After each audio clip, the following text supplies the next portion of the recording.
presne to je ten rozmer, ktorý pomôže konštruktérom niečo urobiť, čo by ináč nedokázali. Každý ten konštruktér má také vedomosti z toho, že čo je vyrobiteľné trieskovým obrábaním alebo takým výskrovaním alebo niečo také. Je limitovaný už pri tom návrhu, že tak toto sa nedá vyrobiť a tým smerom ani nejde. Mňa nezaujímalo, že sa to nedá vyrobiť, lebo som nevedel, čo sa dá vyrobiť. Ja som to nakreslil tak, ako som to videl, ako sa mi to javilo a potom som prišiel na to, že to sa nedá vyrobiť a vtedy som začal používať tú 3D tlač. Niekedy ten limitujúci faktor je priestor. Nedá sa vyrobiť nejaký zvláštny diel alebo slepé otvory sú tam, ktoré sa nedajú vyrobiť normálnymi technológiami a to je dôležité, že pri tom danom zariadení, ktoré tvoríte, nie ste limitovaní. Keby sme to zobrali na počet, na objem, na hmotnosť, tak nie je to ten správny merateľný ukazovateľ.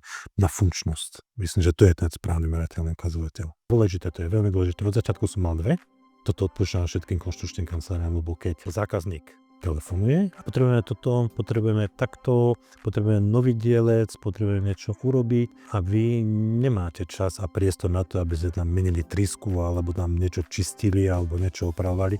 Jednoducho tu kliknite, pošlete to tam a viete, že za 30 minút to tam bude. Ja tu tlačiareň vlastne ani nečistím. Ja tam iba tlačím materiál, sem tam trysku vymením a raz za rok ju odnesiem tam, kde som si ju kúpil, do Go 3D a oni mi ju vyčistia, namažú, zoservisujú a medzi tým môžem tlačiť na tej druhej. Takže ja som čistý užívateľ tej 3D tlačiarne, nie som taký ten domáci kutil. My tie technológie vyvíjame tak, aby sme mali vysokú efektivitu a návratnosť. Musí sa tá technológia vrátiť do 6 mesiacov, maximálne 12. Aby sa to tomu nášmu zákazníkovi oplatilo. Pri použití 3D tlače je hlavnou a obrovskou výhodou to, že keď ten konštrukt niečo tvorí a potrebuje sa zmeniť do nejakého limitu, tak tie hotové štandardizované súčiastky vám tam nepasujú.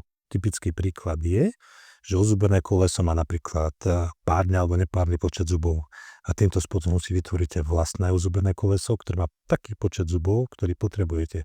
Nie je taký, aký sa dá kúpiť. Čiže minimalizujete hmotnosť, minimalizujete priestor a v neposlednom rade sú to financie. Keď ten zákazník potrebuje niečo rýchlo, tak dodávka špecializovaných dielov trvá niekedy aj 2 mesiace. No tak to si vytlačíte za jeden deň, vyskúšate, vytlačíte nový dielec, prispôsobíte sa ho, zase ho vytlačíte a za 3 dní máte finalizovaný dielec, ktorý vám presne plní tie požiadavky, ktoré potrebujete. Samozrejme nedá sa použiť na všetko.